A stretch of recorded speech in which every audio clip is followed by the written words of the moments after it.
definitely, obviously, the Save the Kids thing. Unfortunately, I feel like I feel really bad for you because it's like the only, I don't want to say it's the only thing, but it's probably the main thing that you feel like people connect to you now, which is like you just had Yeah, it's unfortunate. you had a decade career before that, right? Yeah. Of like doing a lot of stuff, and it's like some sort of a stain, I guess, to put it. Absolutely. I don't know how to phrase it. I'm not, hopefully it doesn't Like a come taint, off yeah. a taint, Yeah. right?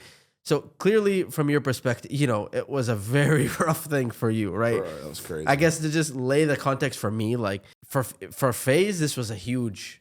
Like I feel like FaZe never recovered from the Save the Kids thing, and Yeah. it's like FaZe members were involved, and we could say, oh, FaZe had nothing to do with it. But the thing about FaZe, what made FaZe so big was that whenever anybody in FaZe would win, we'd all win together, and whenever anyone in FaZe would lose, we'd all lose together. Yeah. So there was other things like the CS:GO Wild scandal and the Tfue thing, where all of us also ate the brunt of that. So it's like you can't single things out, and that's why I just accept it at some point. Like if we're gonna all win when everything's good, like if we all get harmed by the drama or whatever it is too, that's just part of it. So I know from the FaZe perspective how hard that was. I can't imagine from you, right? Because you were kind of the main spotlight in it. Yeah. I mean, like early on, Tico and Nikon and Jarvis kind of got like cleared early, and then videos were dropping. It's like K is this mastermind that just scammed everyone, right? Right. I remember it happening, and like again, I've known you for this point for like probably 8-9 years, and like, I just remember like there's no way this is real because it sounds crazy, it looks crazy.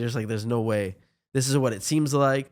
Then I'm like, I don't know, because also like I'm saying, I also know what happens with everybody. Like when you get caught up in the money, like you can't put it past a human to not make a mistake. Right? Yeah, absolutely. Especially at that point, the crypto stuff was going crazy. Yeah, it was going really. It was a big run. That was 2021 bull run.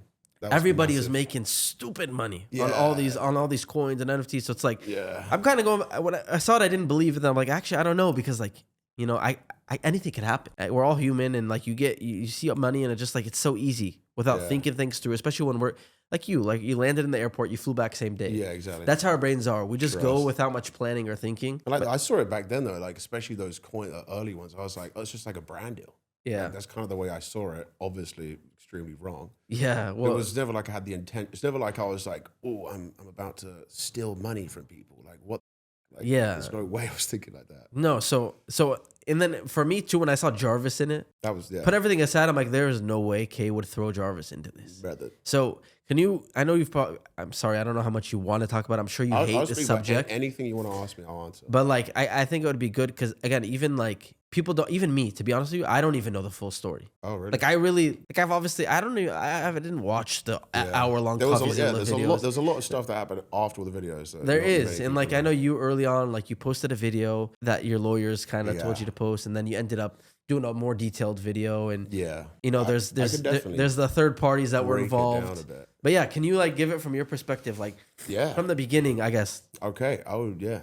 There's obviously it's a bit suppressed in I think my brain tried to suppress it a bit to like not traumatize me, but yeah, I don't blame you. I'll never forget like when it first kicked off and I saw like an article and it said FaZe K could face 30 years in jail. I was like, what, bro? Like what is going on? Like, I had no idea like what I was getting into. I was spending all my time making videos, dabbled in crypto a bit. But anyway, when everything kicked off, the first video I made, I had originally like 3 lawyers hired and a PR firm hired. So wait, but really fast, just for context, how did it even? Did someone come to you saying, "Hey, there's this was it like a brand deal presented to you as a brand deal? Was it something that you guys created the concepts for, or like?" So no, that was all created in house with the individual. I don't want to say his name in case that you worked with. Yeah, the individual that I worked with. He was a huge part of the whole thing. So he created the concept, and it was an airtight. It was never gonna tank like that unless a certain there was instruction given to a developer before the project went live to like remove if you have a lot of coins, it basically meant you can now sell them. But before that, we had it in place where you can't just, if you're a big holder, dump and make everything go red. So it was supposed to be locked. Yeah. Okay. Like a normal thing. Yeah. By the way, that reminds me of when FaZe went public. I actually want to speak to you about that. Yeah, let's talk about it. It feels like a pump and dump to me too, because we, it went public. That makes me sad. The thing went up here, but we were locked. We couldn't sell anything until the stock was down here. Yeah, bro. Which is unfortunate, right? But I don't know. When I say we, I just know myself and the other Three That guys. was crazy because, I mean, I obviously, you know, me, Josh had shares. We invested money into Phase as well as having the options. And I remember looking at the filings and I was like, wait, Apex has that many shares? I was doing maths and I was like, yeah. like mate, but like that's no, I know like, that Norden, Tommy, Banks as well. Yeah, that's the dream that was sold to everyone, and then unfortunately, I mean, we all know what happened after that. But like, dude, that's a whole nother. That whole process is a whole nother thing because even with you guys and I talked to Tico about it, and like I don't know from your perspective, I don't want to speak for anyone, but like for me, like for years leading up to that, trying to find the right way to bring everyone deeper in and all that stuff, and the pushback from the corporate and whatever. That's why like when this happened with you guys too, was that a kind of a rough patch with you guys, like you and Jarvis and all the guys in that house? You were like the biggest in Vegas. Yeah, you guys were like the biggest at the time, right? Yeah. But there was like the relationship with FaZe was not the best. Being sour. Yeah, it was sour. So like, and like I remember, I literally sent the CEO to Vegas. Bro, no. So I literally sent him to you. I'm like, go figure it out with them. Like you have to figure out how to get like. Again, I don't want to be trying to make myself seem like I'm fully innocent or whatever of like. But I just remember, I'm like, dude, we need to get these. We need everyone to be happy. We need to get people certain. And I remember literally, he's like, he wanted to call you guys. I'm like, no, go to Vegas and figure it out with them. And then like a week later, all this happened. Yeah, exactly. But I remember before that, I was like, I didn't know. I was like, wait, the company's going public, and like a lot of people think a company going public is like the start of the journey. That's an exit. Yeah, that's how you make your money. And I was like, we don't own, like these guys own the whole company. Like, surely we should have like a little bit, like a tiny bit. Yeah, and like Tico as well. Like there wasn't just me; it was like me, Tico, Blaze, Jev's name was up there, and things just random people that they didn't understand. No, 100%. That was a crazy day. It was a crazy time, and that was the fall of it, obviously, too. With it didn't work. For years I tried to, it's not gonna work unless. One thing I do remember about that is I remember being a few weeks into it, and obviously I was making the FaZe Clan videos, and I was like, I mean, I could work this hard, but like this is a lot of work. Yeah, no, it was an uphill battle that was never gonna. Yeah, it was very rough. It was for me. It's like we're so deep in that we gotta just try to make this work. And those guys did not have the right intentions of like trying to get people happy before. Like it could have been so easily solvable, in my opinion. Yeah. So many of the problems could have been. But anyways, forget all that. Like within a week or two of him going to Vegas and like we're trying to figure out new agreements with you guys or whatever, this whole thing happened. And then obviously like right away, you got kicked, quote unquote. The other three guys got suspended. To me, it felt like a month in between me getting kicked. Like it happened. Like, it felt like that. Maybe it was just time being drawn. I'm bad with the timeline, but it was really soon after is what I'm saying. No, I mean, after I got kicked, that's when things really got crazy for me because, a few people knew about it before, but when I got kicked, it was like, this is big now. This is huge. It became like a huge thing in the community. Everyone was talking about it. Yeah, trust. So it was presented to you as kind of like like here's like a thing we're doing. These guys are locked up, so we're not. It's like it's protected from being a rug pull. Yeah, exactly. And then they tied in a charity element. Yeah, is that how it was presented to you? So the thing is, it was because there's a lot of coins. Like I forget what this one like Jake Paul. It was called like Munch or like Eat or something, and like it was the exact same tokenomics. Like for every sale or buy, a certain amount of that is given to a charity. And there was a real charity receiving real money. Yeah. Right? Everything else involved, looking back, obviously, very wrong. But so again, I'm genuinely asking you because I didn't watch. Like even if I did, I forgot about the CoffeeZilla video. But you started getting a lot of heat because apparently they're following your transactions and you're selling. Exactly. So what exactly happened from your perspective? If you're not, because I know like Tico, for example, is like, I never sold anything. Yeah, I didn't. I lost all my money. He actually bought more back. Yeah. So that's why he got cleared so early on, right? Yeah. But I remember at the very start, it was like, because I had obviously put a lot of money into it. Like, it was more of a setup of like, I give my money to certain things and then my business partner back then can like sort of do them. And again, it's inexcusable because I did it. Obviously, wish I didn't. But when it was going to, I remember him telling me, "Yo, Frazier, like, try get some money back. Like, try sell some." And like, I mean, the money I got back, even if I had only lost the amount I invested into the project initially, I would have got like basically nothing back. So I obviously ended up losing way more than that down the line. But that was why. Because I was scared to have lost how much I paid. So it's kind of like panic selling while it was crashing. Yeah, and again, I could have sold a lot more, but obviously didn't. Like there was so much money. And if I wanted to make max amount of money, I could have made a lot of money just by clicking a button, but obviously didn't do that. Hindsight, obviously, it's all wrong. Yeah. Didn't know that at the time. Naive, blind kid, but it's just how it is. But, you know, the following months after that was insane. Yeah. Can you share what happened after that? Yeah. So like when I made 2 videos, the first video was like a short video. And during that time, it even took me 2 weeks to get that out. During that time, I had like 3 lawyers hired, like a criminal lawyer, a civil lawyer, some other lawyer, and a PR firm. And like every call I had with them was like 4K a call.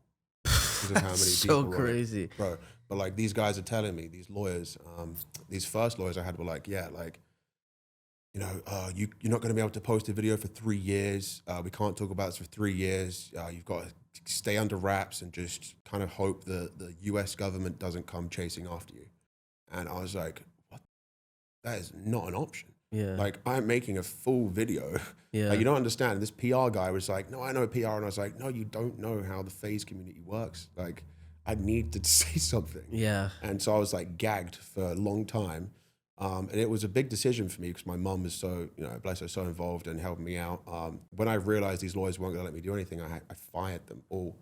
And I mean, at that point, you're probably thousands into paying them too. Mate, crazy amounts into paying them. It's so tough. Like, yeah, so I was like 200 so down from that. That's first lawyers. Yeah, I'm just thinking from your again. Like, I can already see people thinking that I'm out here to, like, for the people that are just gonna look at it like you did a rug pull and you scam people. They're gonna like they're not gonna think of you as a human.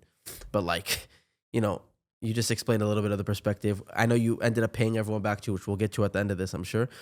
But like, I can't imagine all that happening, and your brother's dragged into it, and you're kicked from phase, and you're losing more money every single day paying lawyers, and then you're firing them. It's like, I can't imagine what that's like mentally. Yeah, I mean, the guilt, especially after obviously everything I've done for Jarvis, that was tremendous. And everyone's tweeting out every day saying that they lost money in the coin too. Yeah, so that was really like my main driver for refunding everybody 100% was waking up every day and like you check your mentions. So it's like a built into my brain to wake up and check my Twitter mentions. Yeah. I'll just see like, I can't, you know, some of them were trolls, some of them were not, but like, I can't pay this because of YOLO. So I was like, yo, whoa, this is like real people, bro. That lost like money. Suffering. Yeah. And I was like, this is. I mean, again, I don't know all the details, so I'm not like, I'm trying to stay neutral in it. Yeah. But from the way you explained it, I'm just trying to be as neutral as possible. But it looks like it's not like you weren't intending to sell to profit, but you were selling while it was crashing to try to, like, panic selling to try to minimize your loss. Yeah, mitigate. Yeah. Which still people are gonna say it's not okay, which I get it because you know you launched the coin 100%. But it's a little different than like, you know, you launched it and you sold it at the peak trying to profit. Yeah. So obviously, okay, you end up firing the lawyers. Yep. A lot of people have this. By the way, even when we had the whole Tfue lawsuit, I remember being in the office and we had a crisis PR team and all this. It's like, yeah. And then Banks literally, Banks didn't talk to anybody. Like we're in the office. They have this crisis PR team. Everyone's huddled or whatever. And then Banks just drops a video called Dear Tfue. And it got like 20 million views. And like his Dear Tfue video is what solved everything. Yeah. And I remember when everyone's like, no, Banks, don't post it. But you know Banks. He's like, no, this is what we got to do. And it's just like, it's just so funny to see. Because like maybe there's some moments where the you know, corporate classic side of doing things is right, but like it doesn't work on the internet. When it doesn't work in some so that's what I was to fire them and like you know, you fired them basically and then you made your own video, right? So no, I fired them, but obviously I still needed representation. And Sean Bloom, a friend of mine in Vegas, actually reached out to me and said, hey, you know, I've got my dad's friend is a lawyer. He's seen what's going on and thinks he can help you. I was speaking to Sean at the time. He's like, he understands, you know, this lawyer thinks you should make a video. This lawyer thinks you should go directly to the government and get in front of it. And I was like, hell yeah, like this is exactly what I'm trying to do. Okay. So I ended up signing with that lawyer. And immediately we got to work on the video. We also got to work on speaking to the government because a big part of what my last lawyers wanted to do was, so I was being investigated by the SEC, the FBI, the DOJ, and the Eastern District of New York. The DOJ and the EDNY are kind of like similar. They're like the attorneys and the investigators. But, you know, EDNY is kind of like money crimes. FBI, you said? Yeah. SEC. These are like the biggest the biggest groups that will come after someone. Yeah, and like this time I still hadn't gone back to America. Like I was scared to land in America, and I've got a crazy story about that anyway. But yeah, I remember, emailing so much discovery, so much. I'd sent them everything under the sun they had ever asked for.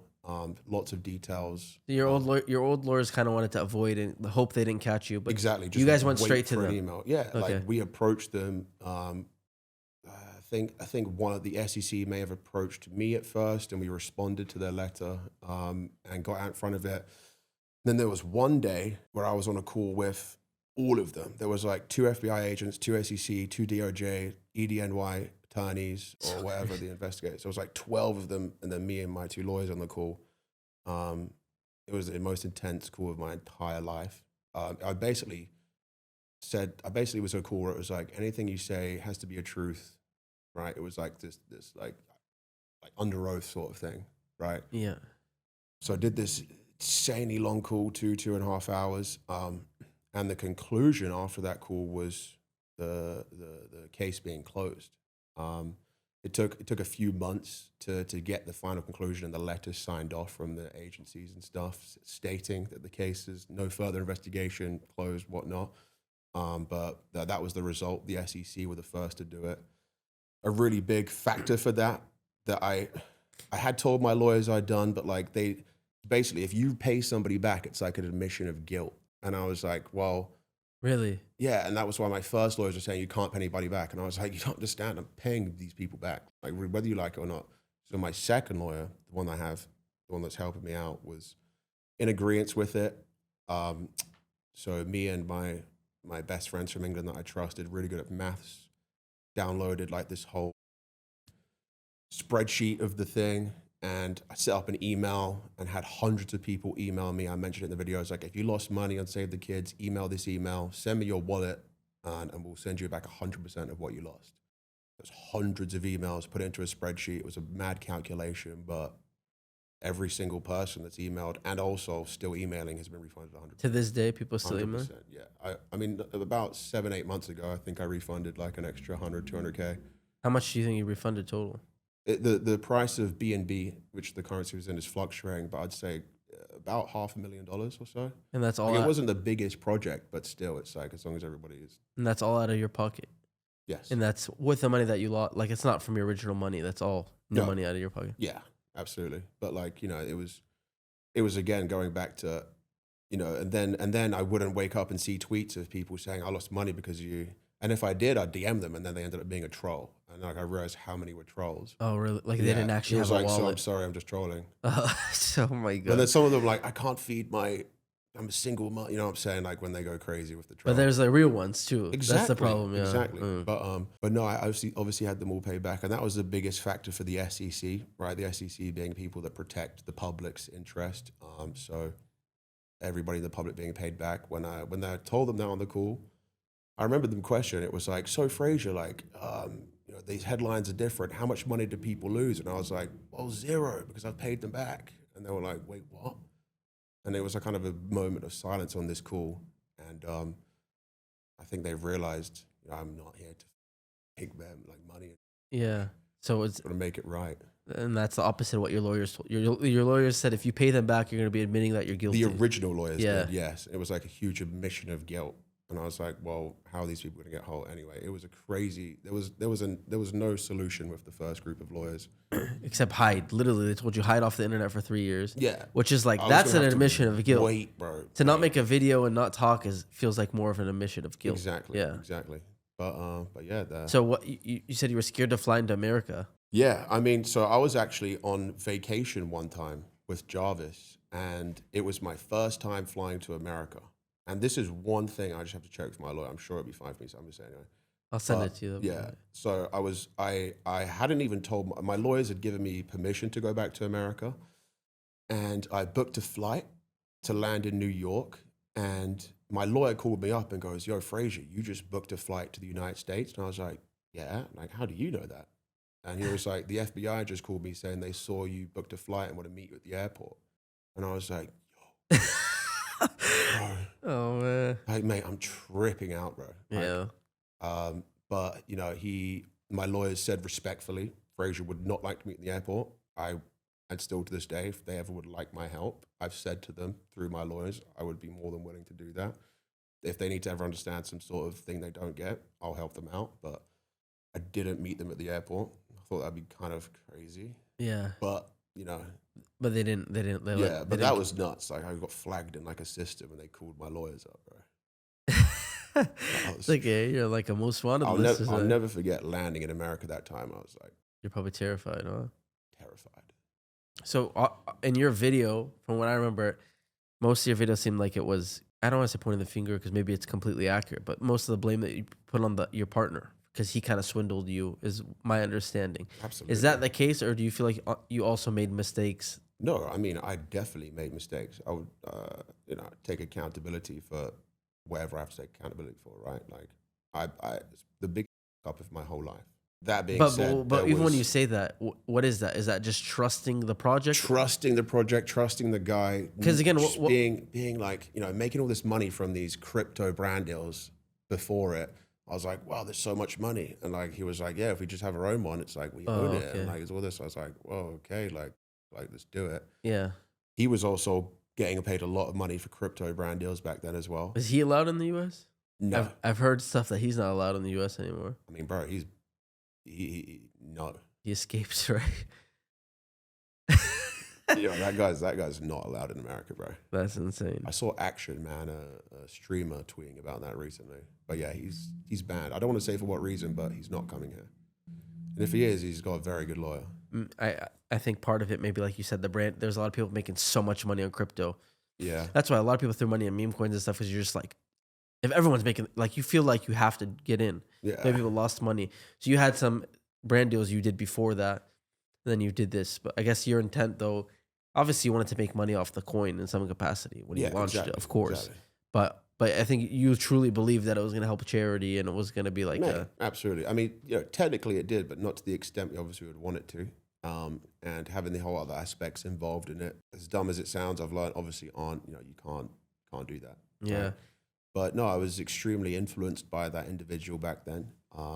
Like everything I ever did, like all my YouTube, even the phase videos, everything, like we did it together. Yeah, we had a company together. I'm not gonna lie to you. Literally weeks before this happened, I feel like because he's notoriously, I don't want to speak bad about him because whatever, but like he's notoriously known for, a lot of people just don't have the best image of him. And I really feel like he was in your ear very, again, there's a lot of issues with FaZe at the time, don't get me wrong. Like we spoke about. And I told you, like, I'm not shy of it at all. I definitely was always vocal about wanting everyone to get brought in more and get taken care of. So it wasn't done though, right? So I understand there was a lot of problems, but there was some friction. I don't remember what. I just remember feeling for the first time ever with you, it just felt different with me and you. Even with, not like you and, I don't think we ever like had a beef. Like we never had not beef, that's not the right word, but like I don't think you ever said anything like necessarily disrespectful to me or vice versa. But the energy, I just remember feeling like this is like not K. This is not the K I've known for 10 years. And I think it was a lot of that, aside from, I'm not even talking about the Save the Kids stuff. I'm talking about just even general. Right. And I just feel like, again, there was the things you were upset about and you guys were upset about that was very valid. But I also think that this guy was just whisper nonstop, and everyone's like trying to like kind of divide and conquer, similar to the original CEO that came in. Yeah, and he would enable me as well. And at the same time, like something I see myself now as being a completely different guy to who I was in like 2021. Because like, bro, I used to not wake up and go out unless I had like Dior head to toe and my diamond showing. Like, but again, like I was like carrying to give you a benefit, like when you're making as much money as you're making, it's easy to get sucked into that. Yeah, but then like because the speed and everything, and like again, it was during COVID, right? I hadn't seen my friends really in a couple of years, and like if my friend Harrison and George can't, because of how crazy I am, don't feel like they can say to me, "Oh, Frazier, like we think you should like chill on this." Yeah, and I'm obviously like lost. Yeah, which I was. Yeah. So how did your friends and your family react to the whole Save the Kids thing? Because again, I mean, I think that was just a huge point in your life. Clearly, that was a huge problem. But I'm sure you changed forever after that. Oh man, yeah. How did they all react to that? Especially because you went from a very, very high place to a very low spot, very and fast. like that's when you kind of realize who's real around you too. Exactly. So how did the people around you react? So I mean, that exactly like you said, like it was. Jarvis had won his fight. felt like at the top of the world, and then 2 weeks later at the very bottom. So the change in that quick was insane. But what I realized is, like, I already knew who my friends were, but it just reaffirmed that, like, they really are my best friends. I'm extremely lucky to have the friend group I have, and they support me so much throughout it. It was like, I wouldn't be here probably without them supporting me through that. Like, they helped keep the YouTube business going along. I hired all close friends, and like, we were working together. They really helped push me through it, and help regain my confidence back and things like that afterwards, which was crucial. I had lost all confidence, everything like that. So they really helped me get back up on my feet, which was great. And obviously my mother, Jarvis and Chandler. Jarvis literally was like, I don't care about anything until you're good. I was like, well, that's crazy. I remember Jarvis was like, even about rejoining FaZe, obviously it's not.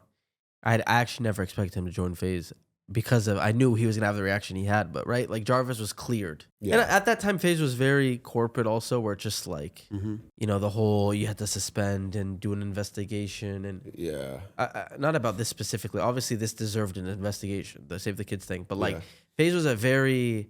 not what the word it was that I'm looking for, but the way that it was structured, like, if anyone did anything, there'd have to be like this internal like, they were just, it was like, that was a time in the world where everyone was super duper corporate, and like, you're about to go public as well. So but it's a lot of I remember, so the whole thing was weird, and I remember Jarvis is like, no, I'm not joining FaZe if K's not in, which I completely respect from Jarvis. But I'm sure that all that kind of small stuff was very helpful, like you said, to you kind of getting back out of that hole, because I can't imagine how deep of a hole you got in, because even when we speak about FaZe and going public and the crash and all that, like, I was in a deep, dark place for I'm sure, a couple of years, and like, that's without all, you had probably thousands of, I'd say hundreds a day maybe, at the peak, maybe thousands of people. Scammer. You suck. You scamming kids. You know how many comments I got? I launched a charity. Even this one. Every year I do a charity for orphans. You actually have a charity? No. I've seen that. Sorry. I partner with a charity, and I raise money for orphans to sponsor like 100 orphans. I just finished.